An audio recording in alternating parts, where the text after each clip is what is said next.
Di baru akhir kelas Kompas Nasional, informasi selanjutnya dari kasus dugaan korupsi perlengkapan rumah jabatan anggota DPR tahun anggaran 2020.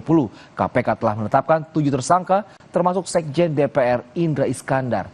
Ketua KPK Setio Budianto memberikan pernyataan penahanan 7 tersangka menunggu penghitungan kerugian negara. Ketua KPK Setio Budianto mengatakan penahanan 7 tersangka menunggu perhitungan kerugian negara oleh Badan Pengawasan Keuangan dan Pembangunan atau BPKP. Sebelumnya KPK menetapkan 7 tersangka termasuk Sekjen DPR Indra Iskandar. KPK juga sebelumnya pernah melakukan penggeledahan di kantor Sekjen DPR termasuk ruangan Indra Iskandar.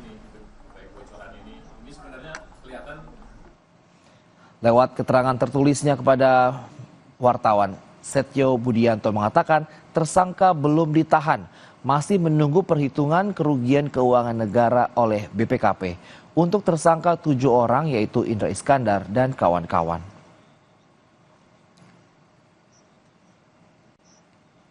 Ke informasi lainnya, tim Kementerian Hukum sudah tiba di Roma, Italia, menggelar rapat koordinasi jelang pengambilan sumpah WNI untuk 3 calon pemain timnas, Emil Audero, Dan James, dan Joy Pelupesi.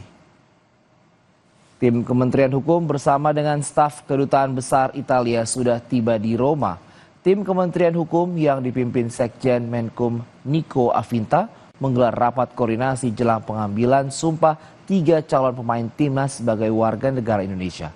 Pengambilan sumpah Emil Audero Mulyadi, Dan James, dan Joy Pelupesi menurut rencana dilakukan pada 10 Maret di Roma.